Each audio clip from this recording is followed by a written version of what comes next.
Welcome to Fringe, the modern insurgent's very own podcast on groups laying on the fringe of our societies, from gangs to hooligans and cults, and many more.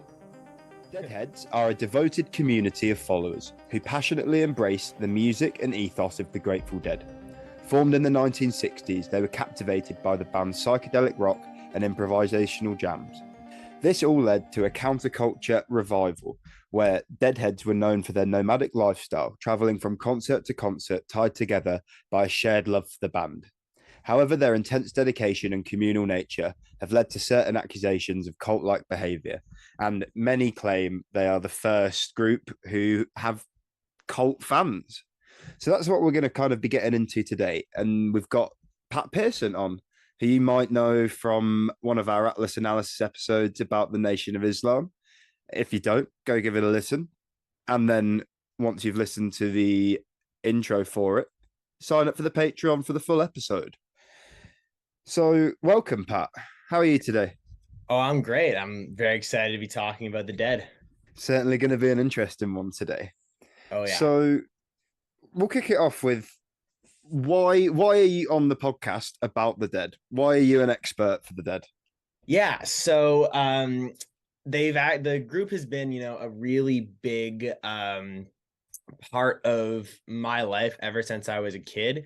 So both of my parents, but in particular my dad, saw them a bunch back in the day. They started going to shows in the 80s.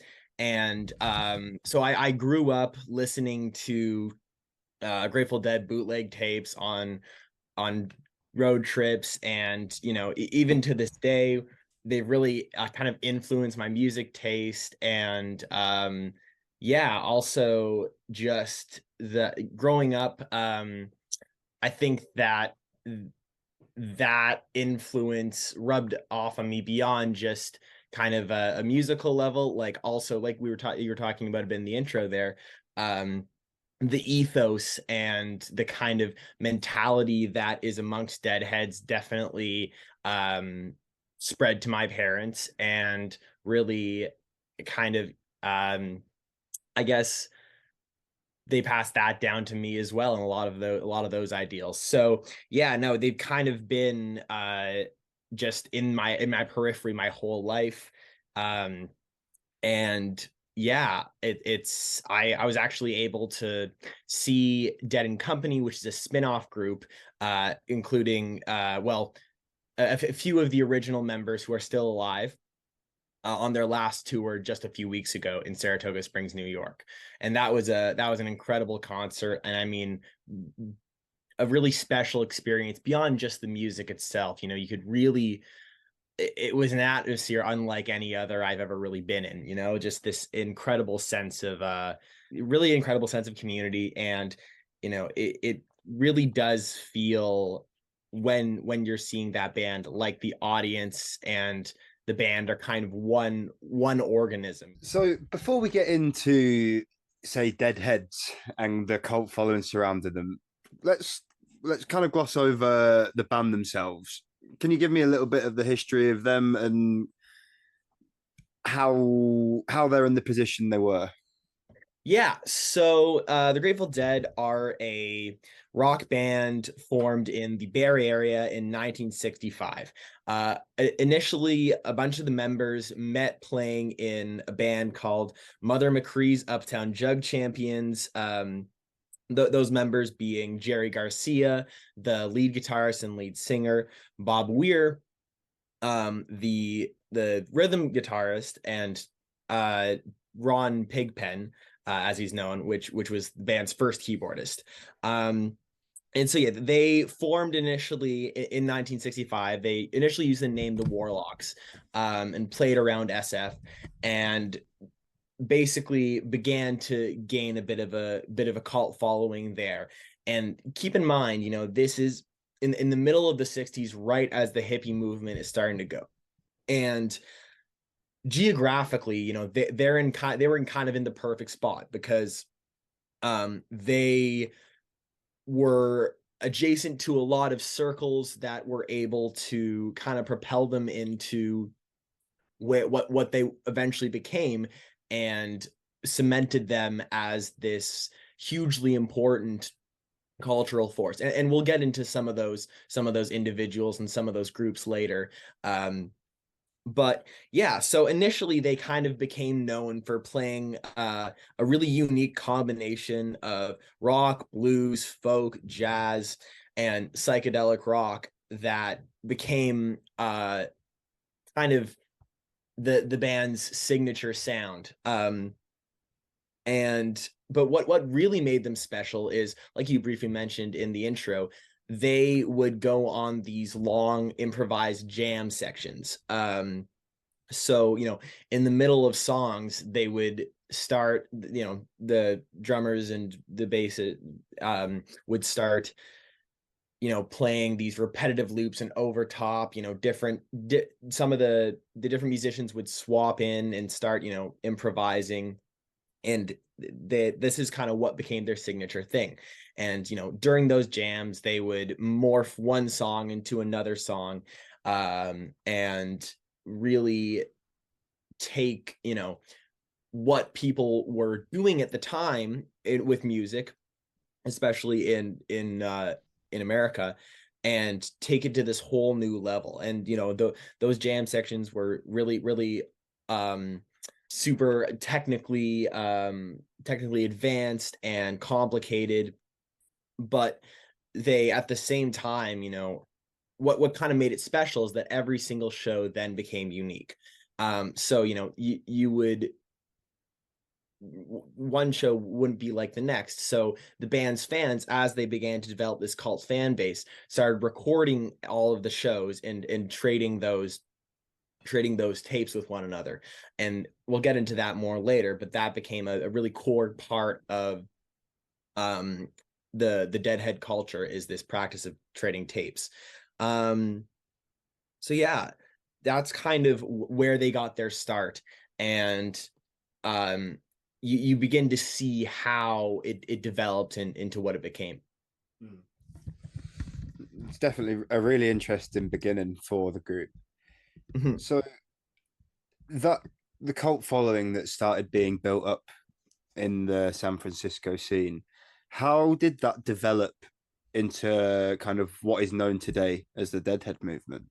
Yeah, so as the band kind of played shows in and around the Bay Area and began to tour in the mid 60s, initially their following was pretty much limited to the Bay Area, but because that was such a cultural hub at the time, they began to make connections with lots of other figures that started to kind of spread their influence. So for example, they the members of the Dead all lived in a house together at the corner of Haight and Ashbury, which, for those of you who are unaware, is kind of considered the gravitational center, if you will, of hippie culture in the 60s in the States.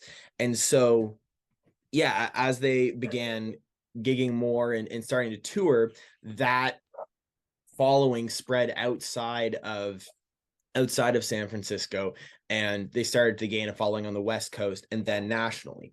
So as the band began to tour more and more, then they began to really develop the characteristics that turned them into the really revolutionary kind of band that they became. So yeah, in the 70s is when they really began to tour constantly, and that's when people began to start following them around the country.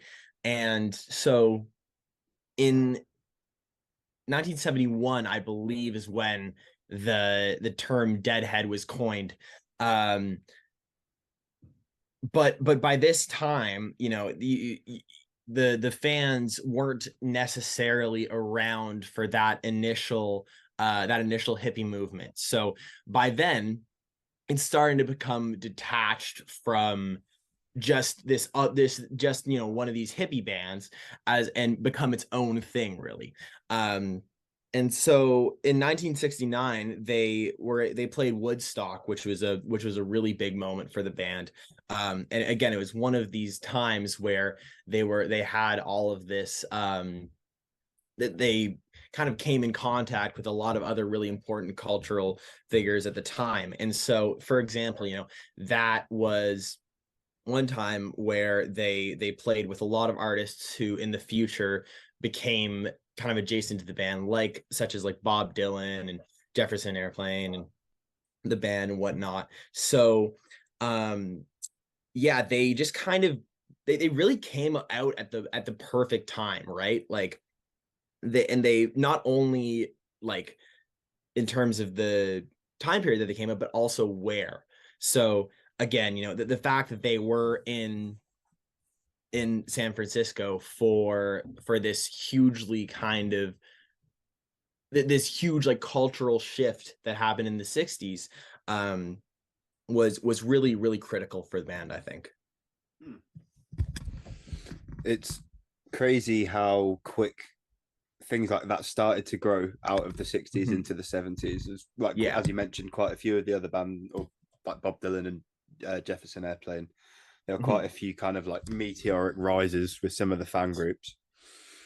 So some people might be listening to this thinking, why are the Deadheads on this podcast? So why do you think they are important in the world of fringe culture? Yeah, so I didn't even know who they were. Yeah, so I think that, it's funny because if you ask a lot of Deadheads, I don't think they see themselves necessarily in the same way that, a group say people who are into punk or whatever would classify themselves, where it's an intentional kind of rebellion against society. But it's the culture that the Deadheads have is one that is very,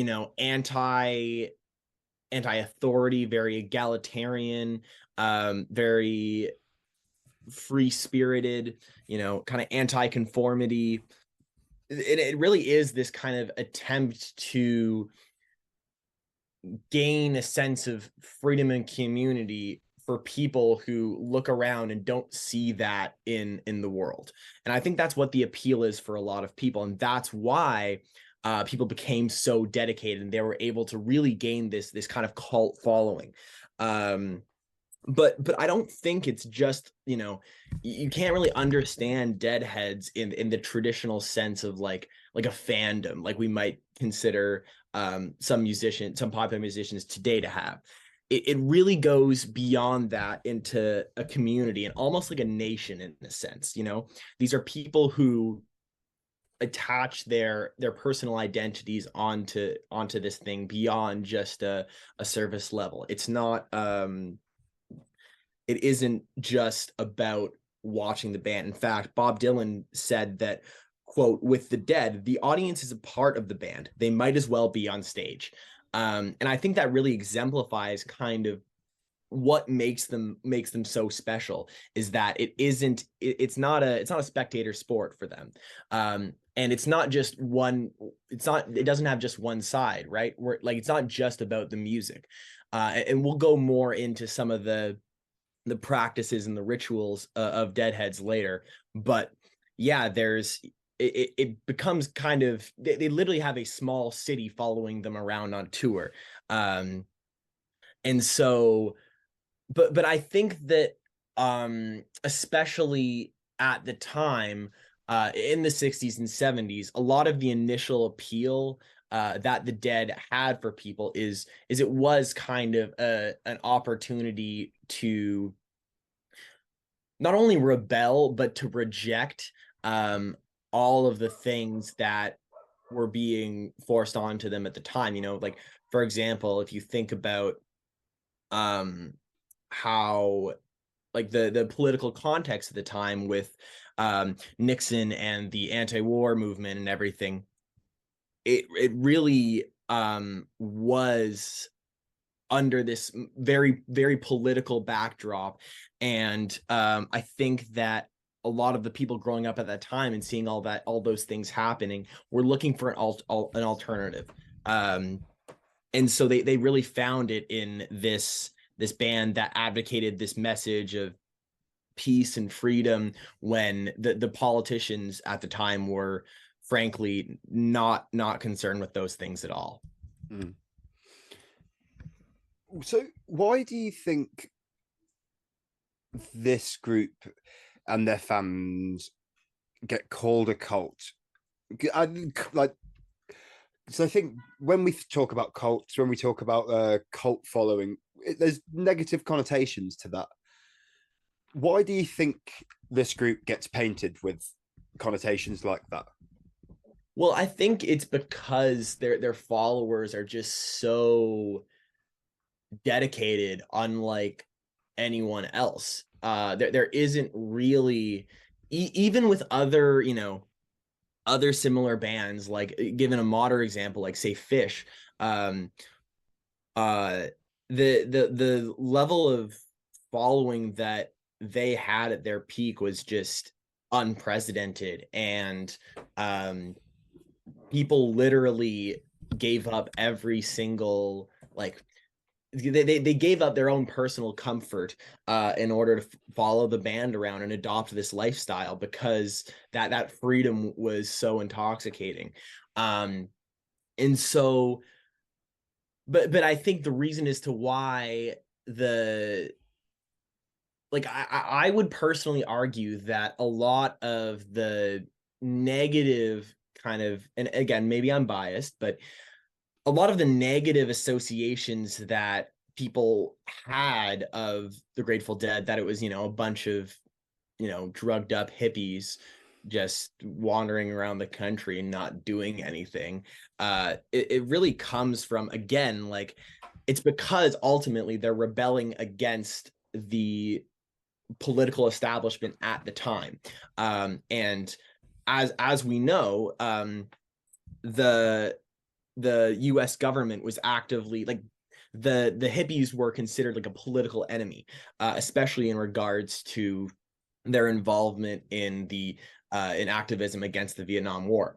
And that's something that the Dead and their fans were very, very active in. And since then they've been active in other political struggles, like for example in the 80s, dealing with the AIDS crisis. And even today, Bob Weir is going on stage every night this tour and talking about a lot of the laws being passed in certain states regarding trans rights. And so, I think a lot of that those kind of negative connotations that the band has have a lot to do with how they were like a political enemy at the time, and therefore the government and the mainstream media portrayed them in a certain way in order to demonize that group. So yeah, I think that's where a lot of that comes from. And the other thing to consider too is, a cult, to call a group a cult, you kind of have to have you have to have a leader in who power is centered in. I don't think that's really the case with the Dead and their fans. Like, he's normally shagging everyone's wives as well. Yeah. Yeah, we'll go into, there actually is there are some Dead fans that literally worship Jerry, but we'll go into that later. But for the most part, again, like I've been saying, it's really kind of this the group and the audience are kind of on the same plane, and are, it's they need each other just as much as, the band needed their fans, the band needs their fans just as much as the fans need the band, right? It's not I don't think there's much power being held in that place. But yeah, no, I would trace a lot of those kind of associations to the adverse reaction that some of the more conservative members of the public had to some of the band's, practices surrounding like sex and drugs and their politics and whatnot. So now that we've mentioned it, I want to get into the juicy stuff. I want to talk about rituals, symbols, traditions, and I want to kick it off. LSD, psychedelics. Yeah. Let's talk about it. Okay, let's dig in. So we're gonna have to actually go back a little. I'm gonna provide a brief history of acid for those who are unaware. So yeah, LSD was actually first synthesized by a Swiss chemist named Albert Hoffman in 1938. And so at this time, the drug, well, obviously until the 60s, the drug didn't really have any cultural value, but it started being produced in Switzerland, initially with the hope that it would be used in a psychiatric context. And so the CIA actually found out about the properties of LSD and how it had this psychoactive potential, and they were the first ones to bring it over to the United States, and then they started what is known as the MK Ultra program. So I'm sure plenty of people are familiar with it, but for those who aren't, that was a program where the CIA, through hospitals and universities and whatnot, tested LSD on people, and in order to see any potential, in order to investigate its qualities. And one of the things that they were looking for is if it could be used for mind control purposes. So it's kind of some wacky stuff there, but it helped to create some really interesting characters. Oh yeah. And so one in the Bay Area, there was this guy, Ken Casey, and he was working in a veterans hospital at the time, and he ended up in the early 60s. He was introduced to the MK Ultra program as a facilitator of it, actually, because he was working at this hospital. And so he saw the effects of LSD and went, this is interesting, and decided to start making it himself. And so he set up this lab, and then he began traveling around with a group called the Merry Pranksters throughout the 60s, spreading and kind of popularizing acid around the United States. And in doing so, he came in contact with a lot of the figures of both the previous decades beat poet movement, as well as early hippies. And so, the Ken Casey and the Merry Pranksters are kind of really well known, in the context of guys like Hunter S. Thompson, and Neil Cassidy, kind of those sorts of figures. And those are guys that really predate the movement in the 60s that we're talking about, but still display a lot of the ethos that we would come to see later. And so as he traveled around and spread this stuff, eventually he bought a house back just outside of San Francisco, and throughout 1965 and 1967, he held a series of events called the acid tests. And this is when the Grateful Dead come into play. So the acid tests were a bunch of parties that they held all over the West Coast, where Casey and the Merry Pranksters distributed LSD to a lot of the figures that would eventually become mainstays of the hippie movement. And so the Grateful Dead, this is how they met Ken Casey, who ended up supplying them with their LSD. And the Dead basically became kind of the acid tests house band, if you will, and that at that time, that's how drug use was kind of introduced to these shows and became an integral part of it. And meanwhile, one of the Dead's other the guy who was actually making LSD for the Dead, and Ken Casey at this time, was a guy named Owsley Bear Stanley. So he later became the Dead's sound engineer, but he initially started out as their drug dealer. He was like really the first one in North America to set up a major LSD lab. And so his acid kind of became the standard for the West Coast. And he was a really big player in that. And so both both Ken Casey and Owsley Stanley were these very, very important figures, kind of adjacent to the Dead, that sort of introduced them to this to acid, and then that became kind of a crucial part of the culture surrounding the Grateful Dead. I find the clandestine chemist community so interesting. Like it's got such a deep history and has spouted so many kind of different, religions for one, and various other movements. It's absolutely fascinating. When I first started researching it, I didn't realize how fucking extensive it was. Yes. Yeah. Like the MK Ultra stuff, it's like, what? What?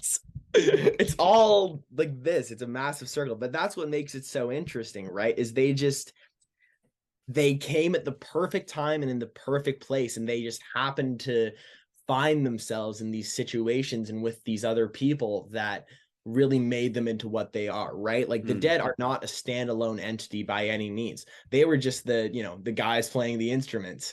And they're really a product of this larger kind of cultural shift that was happening at the time, And it's still a movement that exists today. I've met people around the world, like while I've been traveling, like Americans, that are acid fairies that travel around the world and give acid to random people.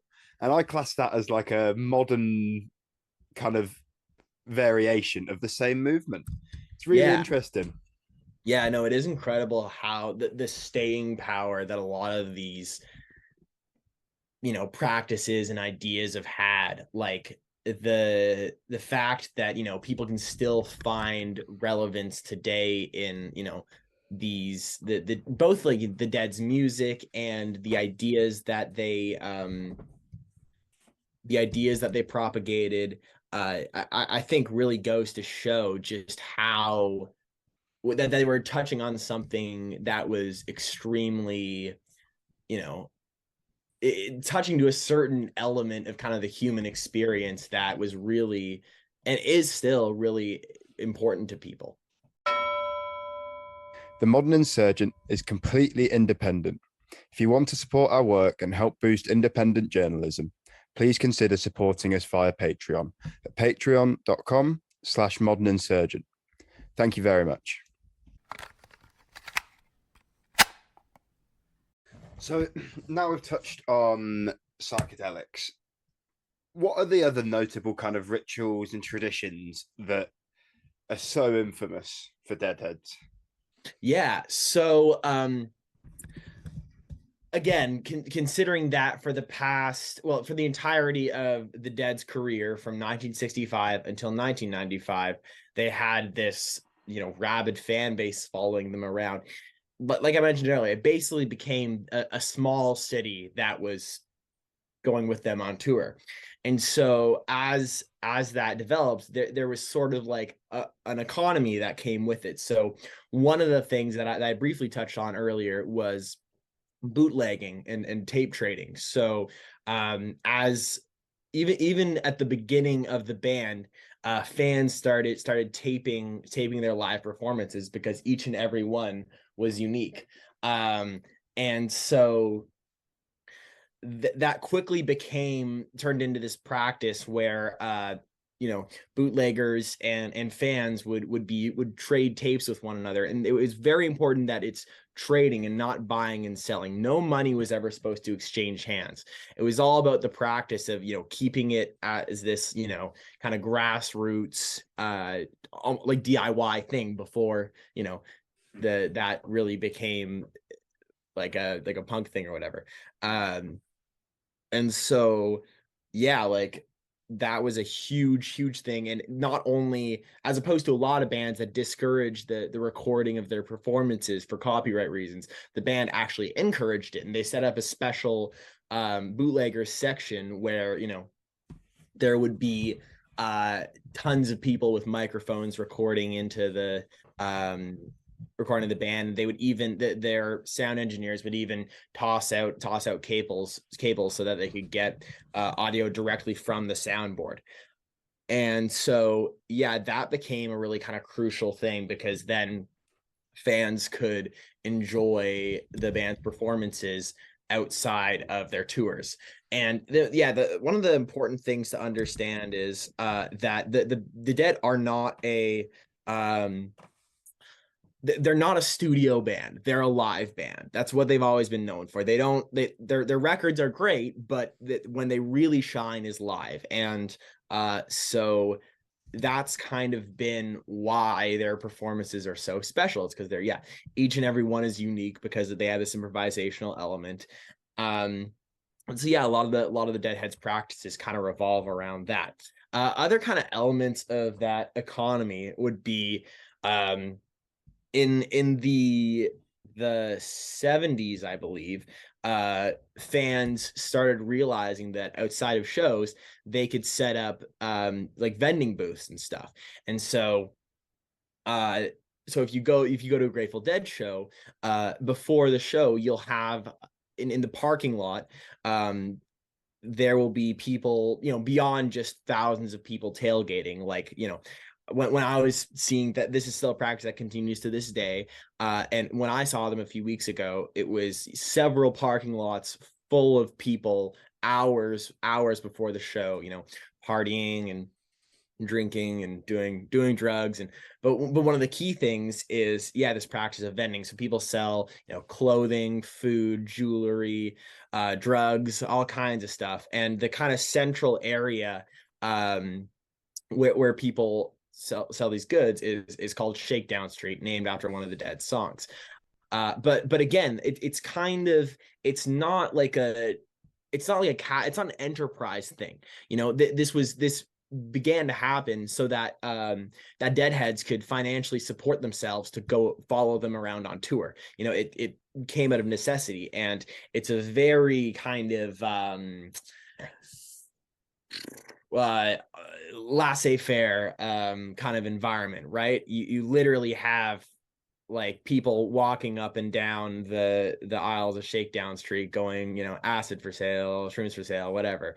You have vendors selling all kinds of shit. I bet there are some bargains to be found. Yes, it's very and it's all about creating this kind of self-sustaining thing where people are able to like live within this community. They're able to feed themselves, they're able to clothe themselves, all this stuff. And so that became kind of a really key element of the culture surrounding the band. But continuing on with that kind of laissez-faire,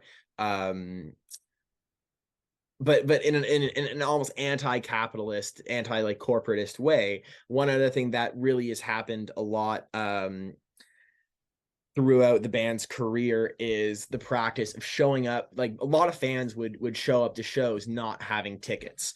And so, for example, what you'll see at a lot of Dead shows is fans going up, holding up signs saying, "I need a miracle," which means that they need a ticket, hoping that someone will just gift it to them. And that's a thing that happens. While I was standing in line, I saw someone walking up and down holding a sign. Someone called them over and gave them a ticket. Like, it's about that kind of, I think, is a pretty clear representation of where the what the attitude that people have towards this idea that there needs to be this kind of, again, like an anti-transactional kind of thing. And so but oftentimes, when lots of people would show out with tickets in the early days, they would just kind of let them hang out in the parking lot and listen in from the band. But in some later shows, when the crowds became so insane, there would be situations where people would crash the gates and stuff. Like, for example, my dad's told me one story where he was at a show one time, and there's a guy running. They're waiting at the gates to get in. There's a guy that's running through, and there's a bunch of security guards chasing him, and the crowd just opens up so that he can get through. And by the time the security guards are get to the crowd, it just swallows him, and they completely lose him. So again, that kind of shows like what what the attitude is around like how important it's about the music. It's not about, you know, this transactional thing. So yeah, but yeah, beyond that, one of the other kind of really important elements of the band is there's a bunch of different subgroups within Deadheads. So for example, you've got a group called the Wharf Rats, who are Deadheads that like come together because they choose to not use drugs or alcohol. And you know, it's kind of like a support system, sort of like a not exactly like a, you know, and something like Alcoholics Anonymous or whatever, but kind of in that sort of vein where, you know, they help each other stay sober because for whatever reason they're choosing not to use drugs, even though that's such a big part of the culture. And another group that is a really kind of infamous within the Dead that I touched on briefly earlier, but they're a group called the Spinners, and basically they're known for going to shows and spinning during songs, and but there's kind of a darker side to it. Not necessarily a darker side, but a, you know, cultish side. So they're also known, initially they were known as the Church of Ultimate Devotion. So it was this guy Joseph Leon that would have, yeah, this usually a large group of women with him, and they would Always they is. yeah. And they like I mentioned earlier, they worshipped Jerry Garcia, the lead guitarist and singer. They would they would spin during his songs and dance around. And but during there were some songs written by Jerry, but there's also some songs written by Bob Weir, the other guitarist. And they were known for they would sit down during the songs that weren't written by Jerry. They're, yeah, anti Jerry. Fantastic. But yes, like there's the information on them is kind of, they're a very cryptic group. Like they're sort of known, like a lot of Deadheads think that they're weird, so that says a lot. But yeah, like kind of, again, it sort of is, to the best of my understanding, a sort of spiritual practice that they had, where yeah, they're literally, they kind of consider that Jerry is some sort of like avatar, and like that, you know, you can kind of correlate what they're doing similar to what like it's what like Sufi, like Sufists do with their spinning. I have heard that they're inspired, they were inspired by them. So yeah, no, it has this very spiritual aspect, and I think that also remains true for a lot of Deadheads, but in that case it might be a little more literal. But yeah, beyond that, you know, I think that the band's iconography and kind of symbolism has also become really really important and influential. Like they really influenced their posters and you know, t-shirts and merchandise and logos and everything really influence what we consider to be like hippie art today. Like a lot of the, yeah, a lot of the motifs and stuff that they used became like mainstays in hippie art. And I think that, you know, it's kind of interesting because a lot of the kind of like central theme of the Dead's music, at least for me, is kind of this like dualist ideas and this like contrasting of, like it's literally in the name, the Grateful Dead. Like it kind of seems like it's sort of a sort of a contradiction. And yeah, for example, like, you know, they've got the skull and the roses iconography that's really famous. And again, it's this pattern, this thing of like life and death. So I think it is a lot like deeper and more, maybe more philosophical than it may seem on the surface level. But yeah, no, I think the iconography of the band is like really important as well. Did the Deadhead culture change over the decades? Yeah, so yeah, there was a lot of, in the early days, again, it took a while for the Dead to kind of adopt a lot of the things that eventually became a key part of their their live shows and their kind of touring schedule and stuff. So for example, like in the 70s, Osley Stanley, sorry, the guy who we talked about earlier, who made all the LSD for the band, and Ken Casey, he was the band's sound engineer at the time, and so he developed this thing called the Wall of Sound, which was a massive sound system that the band would tour around with, that literally, covered the entire back of the stage. And it was incredibly intricate and detailed, and provided this really incredible kind of audio quality that other bands didn't really have. And it really, took the band and because everything about their music is about taking music beyond what it is, and kind of reimagining things into what they could be. And the things that they do are really beyond what a lot of other musicians can even kind of comprehend. And so they needed a sound system to be able to replicate that. Throughout the 70s, they toured around with this massive sound system that, like, pretty much in terms of its intricacy is literally unparalleled. That was one really important development.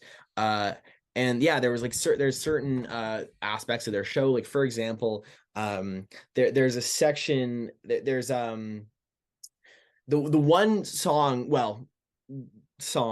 that they play every single show, and they have been doing so, I think, since the early 80s.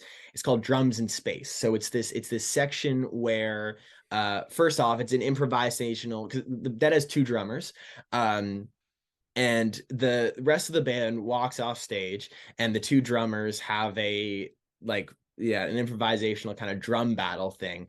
And then it goes into the space section, which is very kind of this like psychedelic ambient kind of again improvised section that's they use synthesizers, and like the Mickey Hart, one of the drummers, he has this incredible instrument that I've never seen anywhere else, where he's got these like this huge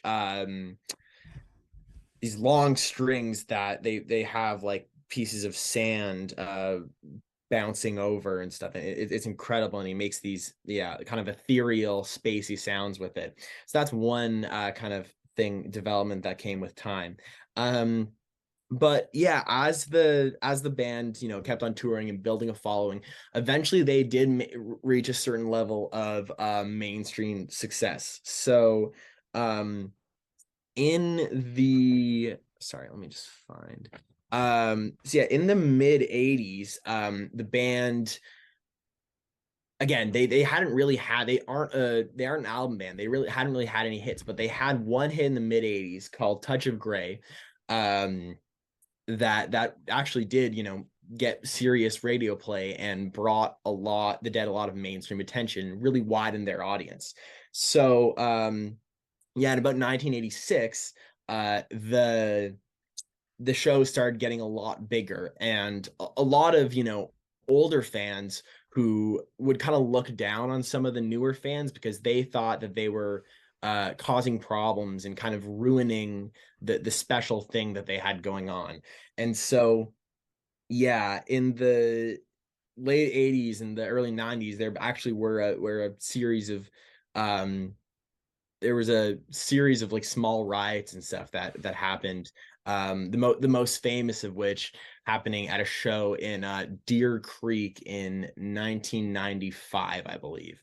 And so like but by that time, right, a lot of the people who were around in the 60s to watch them come up and understood the cultural, the place where they came from, weren't necessarily around anymore, or they were like of an older generation, and a lot of the fans weren't even necessarily born yet.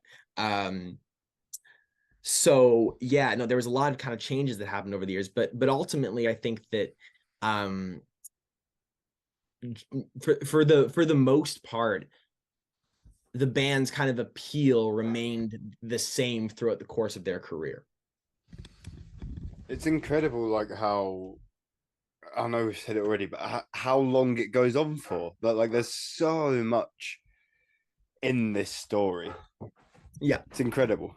yeah, yeah. What a long, strange trip it's been. It's a lyric. Yeah. No, it's and I think it isn't over, even though the members are currently on their final tour together. Um, people are going to still, because they are arguably the best catalog band in the history of music, in terms of the fact that, like dozens of people have recorded almost every single one of their shows, with the exception of a handful at the beginning.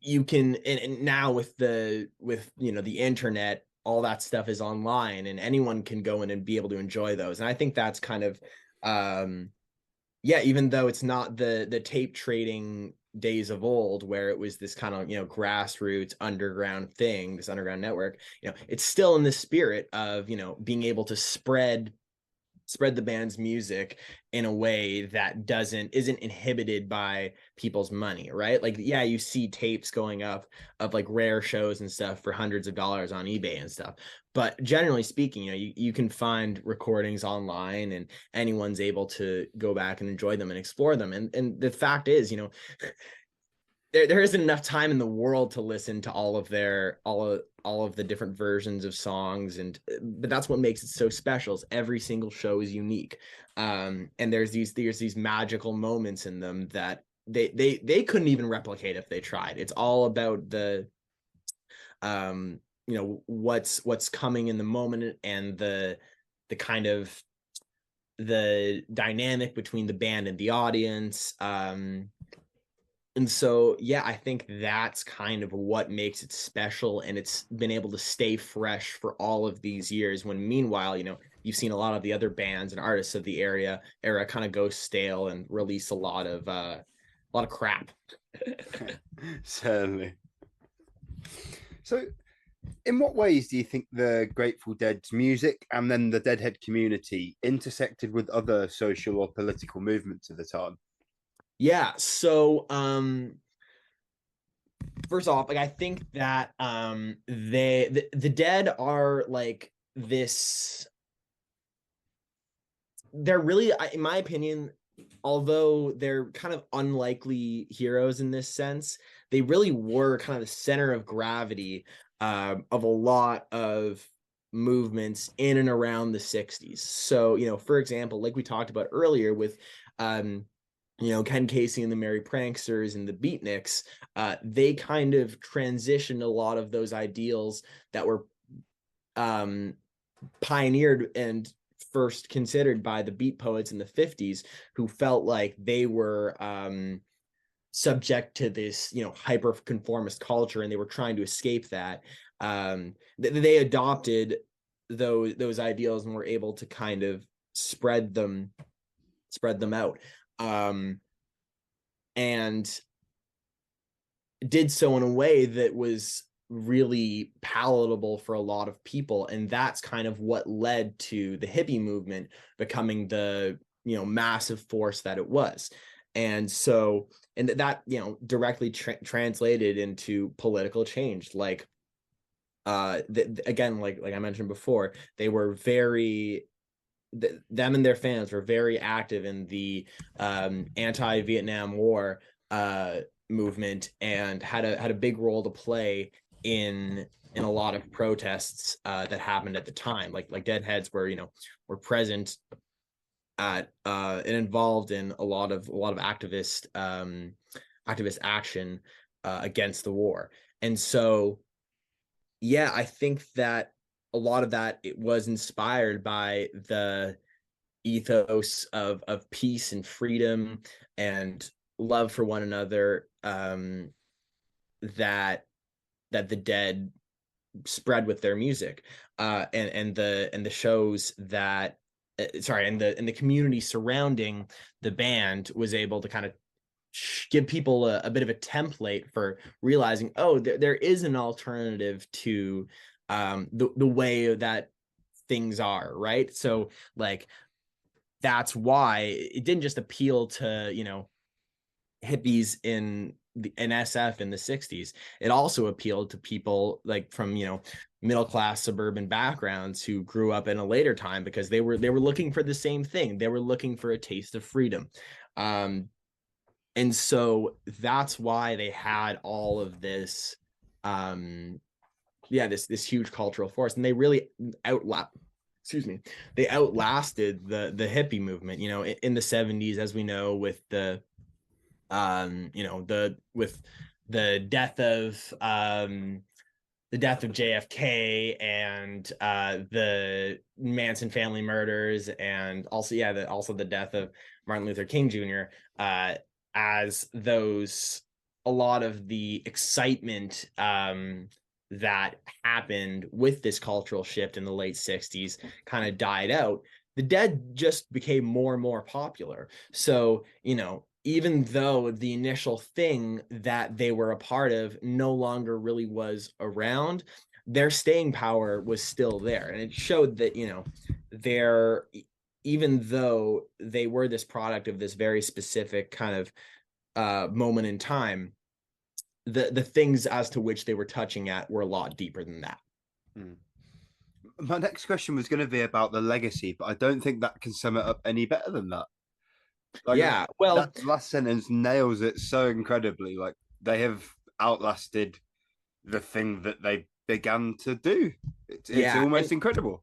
Well, and not only that, but I think that they were able to maintain this, even though they never really became like, even despite their success in the 80s, I don't think you could ever really call them a mainstream act, because the way that people consume their music is not like, they're not the kind of band that you can just pop, you know, listen to passively on the radio. Like, again, to really enjoy their music, you got to give it the time. Well, you know, ideally you'd be able to see them live and really immerse yourself in that experience. But even if you do decide to go back and listen to bootleg recordings of old shows, you've got to give it the time and really listen to what they're doing, because it's incredibly intricate and complex. And I think it's fundamentally incompatible to the corporate music industry. And that's why they never really had many hits. But they also, it's because they really care. They didn't care about having hits. They cared about their fan base. You know, they never turned their backs on them. And I think that's really, really incredible. Even though, you know, they basically sold out every single show that they played from like the early 70s on. And they were touring constantly not virtually constantly the whole time. So then that's a pretty incredible feat that really not many others, well, if anyone else, has been able to accomplish. But yeah, I think that for that reason, that's kind of why they're still held in such high regard, is because, you know, they didn't sell out.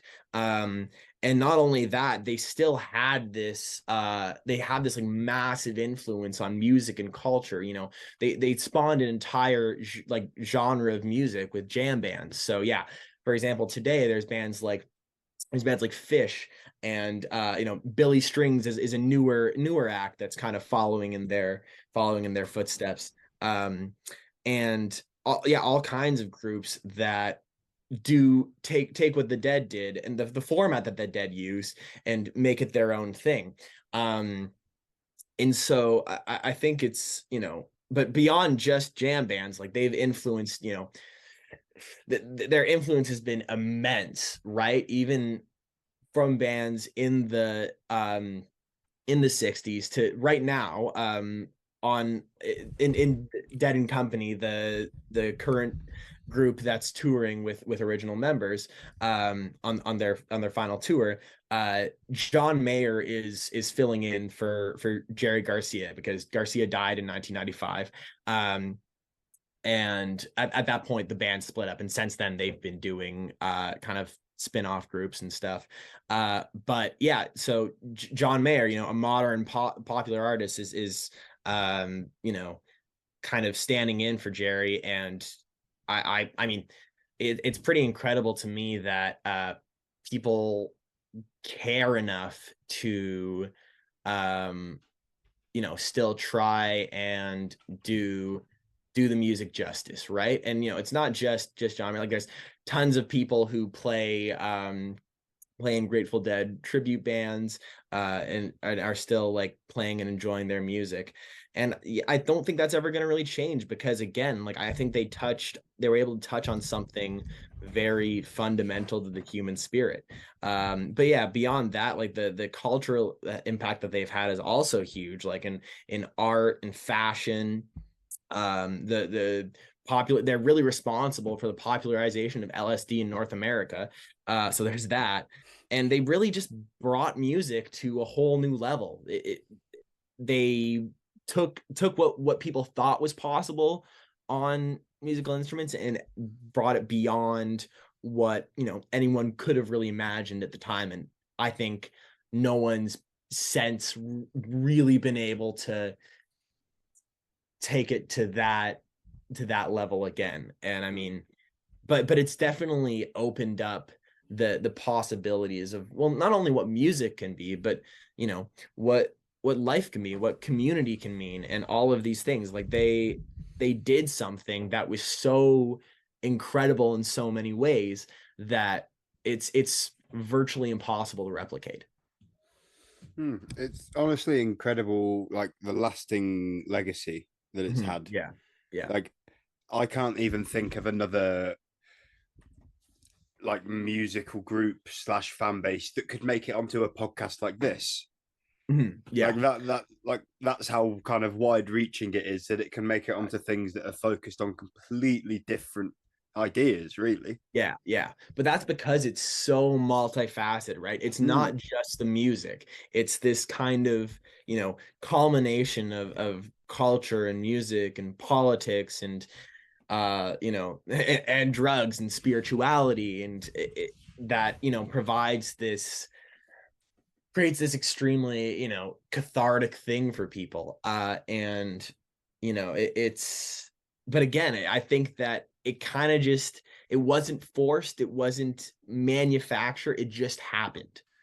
Like it just, this band came at the perfect time and was able to capture the kind of the spirit of the moment and bring that with them. And with that, all these people followed along, and I think that's pretty incredible. And that's actually a challenge for any listeners. If you can think of any other music groups that could fit something like this that we don't know about, let us know. Message us on Instagram. We're always looking for new music groups that have pretty mental fans. Yeah.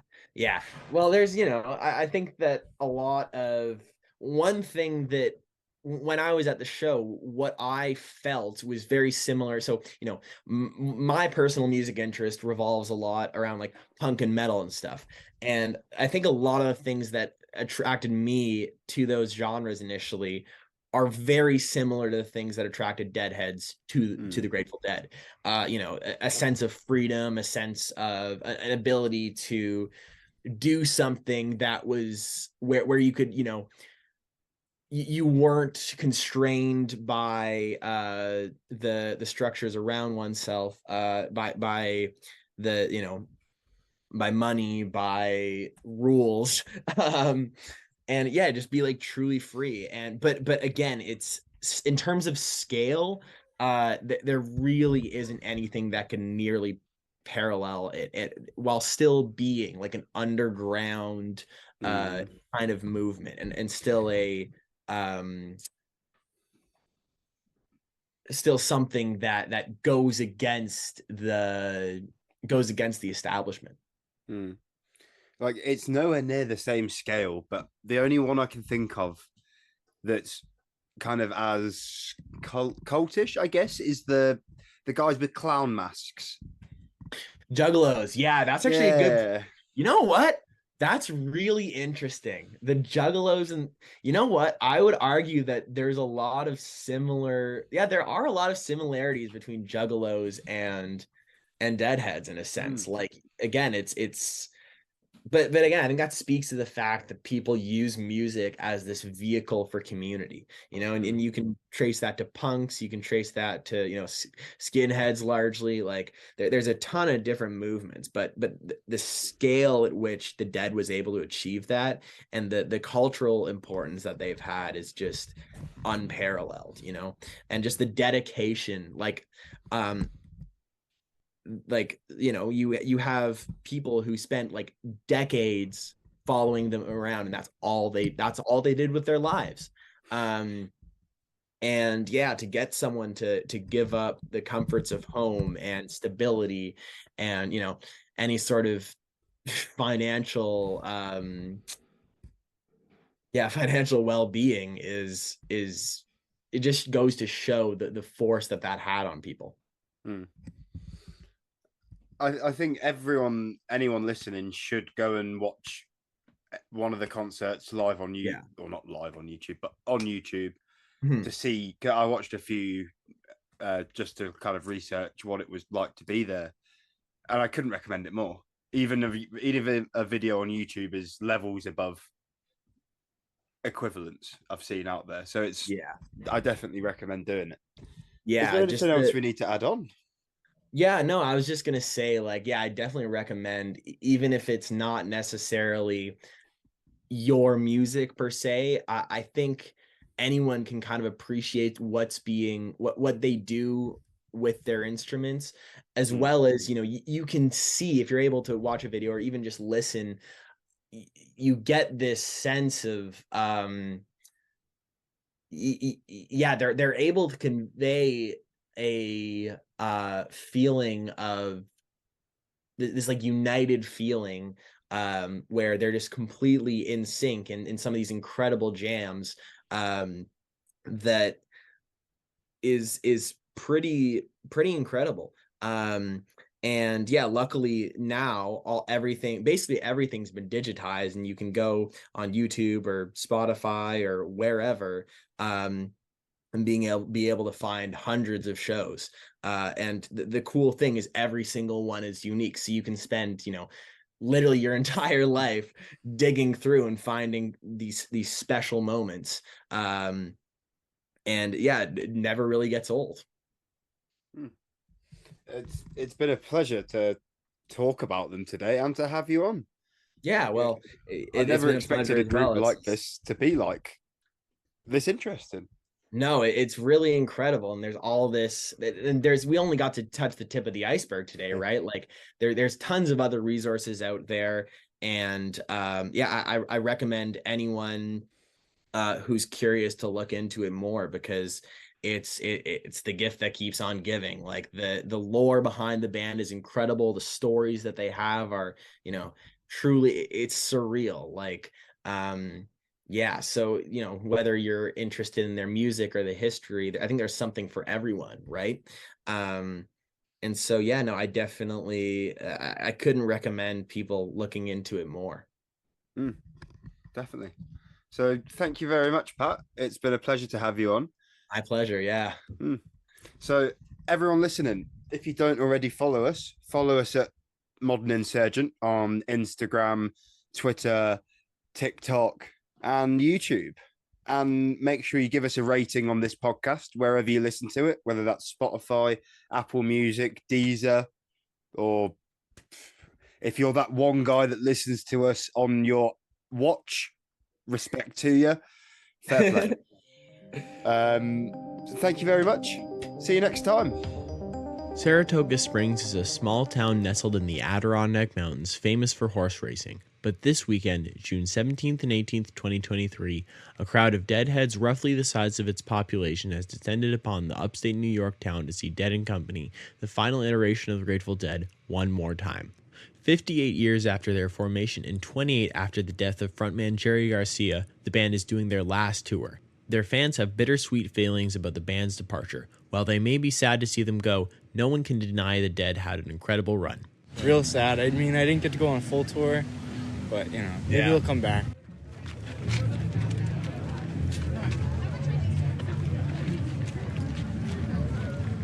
I'm walking down Shakedown Street, the epicenter of a small city that pops up in the parking lot at every single Dead show. Surrounded by a sea of tie-dye, I'm witnessing something between a street party, a flea market, and a commune, unlike anything I've ever seen before. Even though it is early in the day and the show is still hours to come, the energy is lively and the lot, as it's known by Deadheads, is packed. There are vendors selling everything from handmade clothes and food to weed and psychedelics.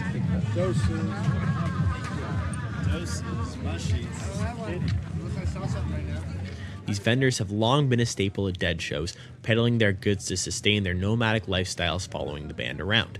Some have been doing so for decades, opting to dedicate everything to be a part of this unique community instead of settling down and having a stable, traditional life.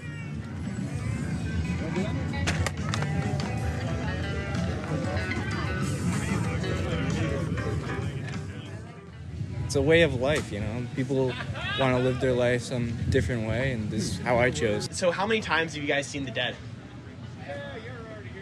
No. There's no precise number that I could give you. 130, probably 140. I stopped counting after like 380. And Do you know when the first show would have been? Englishtown, New Jersey, 1977. My first show was right here, Saratoga, June 18th, 1983. Hopped on the bus full time in 1981. He was a rat. Many fans say that the appeal of the Grateful Dead goes beyond the music. I like the laid-back music. I like the people. It's definitely the people. They're different than, I mean, I was really young when I started getting into them, 14 and stuff. And it was just a different community of people that were listening to the Dead and playing that music and whatnot then, who were into like the Floyd crowd or the hard rock and just, so I sort of fell in with that. It's always been more about the scene than the music. I mean, I love the music and I love to dance. I'm a dancing crazy man, but just the scene. It was like a drug. For me, it was like cocaine or something. It was just like I had to go to the next show, whatever It was the fuck just you took. a reaction to how I I felt. had to Like, stay I here. liked I wasn't going to leave no matter what happened. And then when the tours would end, you know, you land somewhere like Eugene or the Bay Area, and you make do until the next tour. Right, because you got like 3 months until the next tour. Yeah. She eventually got a professional life. I did. I went back to school and I did tours around school as much as I could. Yeah. I missed shows, but I saw shows, so it was all good. Lots of West Coast shows. If you live on the West Coast, there's a lot more shows. It just spreads a lot of like kind word, and it makes you want to do, you know, good things. And being out here, just there's so many nice people. You know, you meet so many good people. And I mean, I definitely, you know, I look at everything in such a more positive way. You know, even just trying to do kind gestures to everyone. So we arrived here yesterday, and I didn't know, like, something felt off. It wasn't just the rain, because rain's rain, and we stood in a long line, and normally you just brush that stuff off. I mean, I had a great time, but I only realized today when we arrived, we got out of the truck, we set up the canopy over the back of the pickup truck and pulled all Nancy's stuff out, hung the banners, and then suddenly I just took a walk around, and suddenly I realized, oh, your smile had just arrived. Like it just settles over you, and it's like, okay, this is how it's supposed to be. You know? Right. This is how our weekend should be lived every weekend.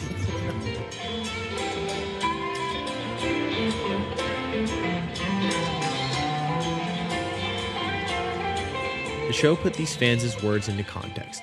I attended both the Saturday and Sunday shows, and even though there was some bad weather and even worse lines, nothing could have put a damper on the mood.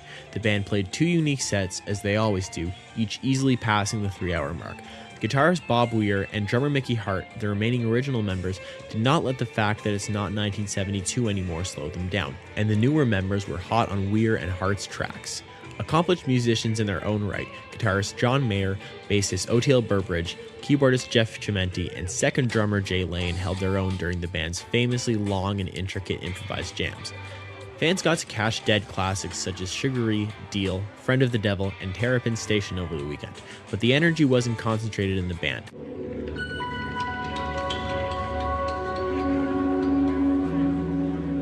It spread through the audience, and the entire amphitheater became a living organism.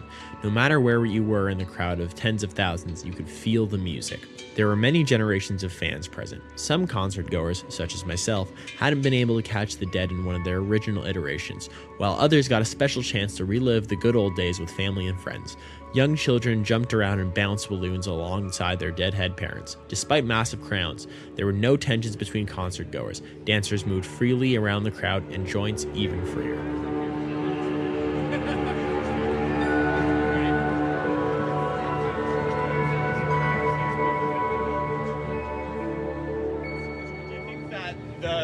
The magic is still here all these years after they started. They've been touring for I wouldn't be here if it decades. wasn't. I mean, what would be the point? Yeah.